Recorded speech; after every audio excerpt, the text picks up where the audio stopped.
So, ayun na nga, mga boss. Itong si Ate Tess ay may kinikwento at dinidemonstrate niya pa nga mga boss kung anong kwento niya. At tingnan mo naman, itong mga nasa paligid niya, kasama na ako dyan, ay tawa talaga kami habang nagkukwento siya at ina-action niya pa nga kung ano yung kanyang ginawa.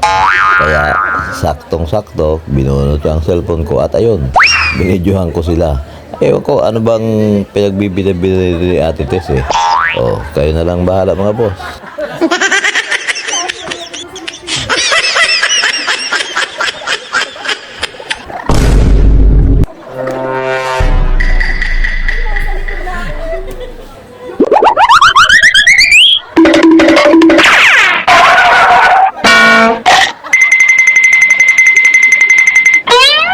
Ganyan talaga mga boss pagka magkakasama ang magkakaibigan, di ba? Di nawawala yan.